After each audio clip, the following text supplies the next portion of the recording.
Morgan Devil here, and today we are actually here with Tsukishima K ex-listener. The title is Stargazing, and this is supposed to be for Suki's birthday, and I didn't realize that it was like yesterday, so I'm sorry, Suki. Kinda love you. It's a mixed feeling. Anyway, so basically I'm recording this on a Monday and his birthday was like a Sunday. So yeah. Anyway, the credits of the story go to Sian. This, I don't know if I'm pronouncing it correctly.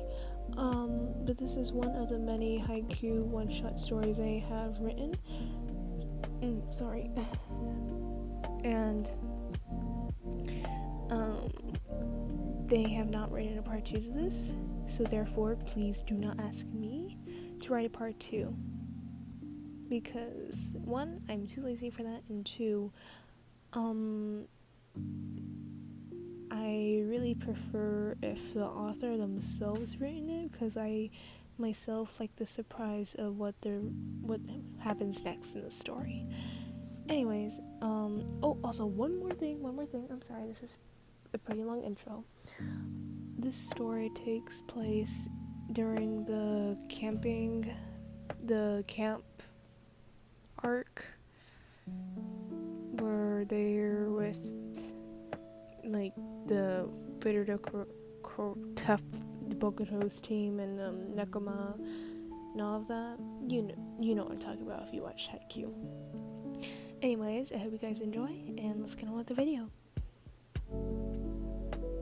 As you lay awake in your makeshift bed on the floor, which was nothing more than a jumble of blankets and pillows, you listen to the sound of gentle snoring around you.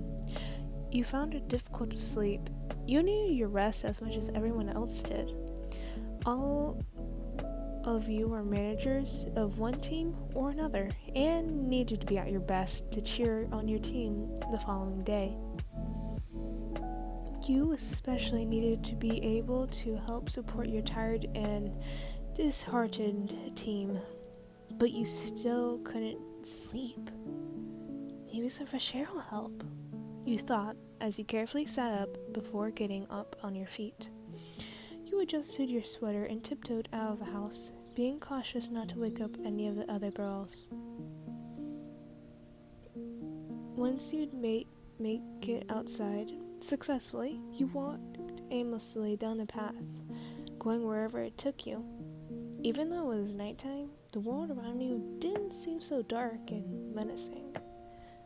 The moon was shining clearly through the thin clouds that drifted by, and you could see the stars twinkling in the sky.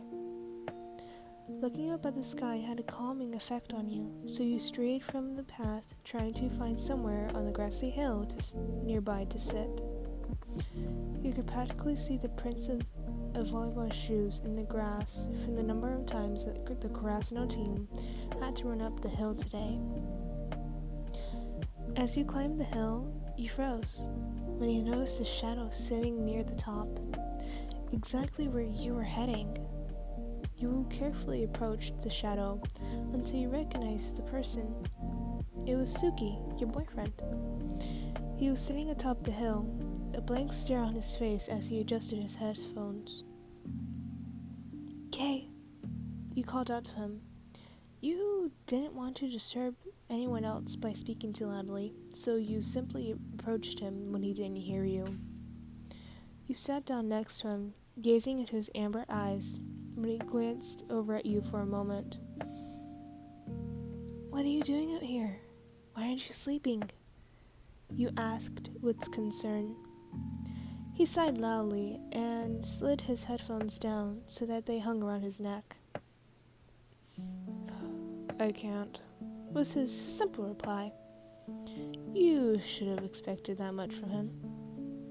"And what sort of catastrophe woken you from your slumber?" He raised an eyebrow with a cheeky smile on his face. You smacked him, growling. I'm not that heavy of a sleeper! Eventually, once your energy to attack him had run out, you took a deep breath and pulled your legs up close to your chest, holding them with your arms. I can't sleep either. So you came out here to watch the stars?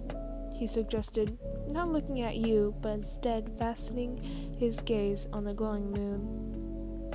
Great minds think alike, I guess. You commented softly as you turned your attention to the sky as well, watching the stars and the moon as if they would disappear at any given moment. Suki scoffed slightly, making you punch him lightly on his arm. You uncurled your legs, laying them out on the cold grass beneath you, and put your hands down at your sides to hold you up. You felt slightly shocked when one of your hands touched one of Suki's warm ones. Instead of flinching, however, your normally indifferent boyfriend took your hand in his and held it gently. You blushed and moved closer to him. He placed his other hand on the side of your face, leaning down to give you a quick kiss. "Okay," you murmured quietly, your words trailing off as you took a moment to admire the way his face looked in the moonlight. You smiled and ran one of your hands through his slightly messy blonde hair before wrapping your arms around him and resting your head on his warm shoulder.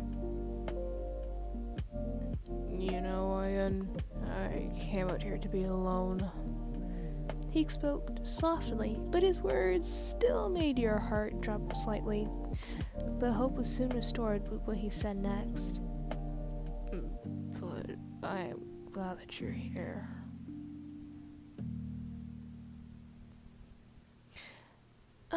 Yeah, this story was kind of short. Sorry about that. But anyways, I hope you people enjoyed this video. Yeah, I'm sorry, Suki, for not posting this on your birthday. I've been busy, broski. Anyways, I hope you guys enjoyed. Morgan Devil is out. Bye.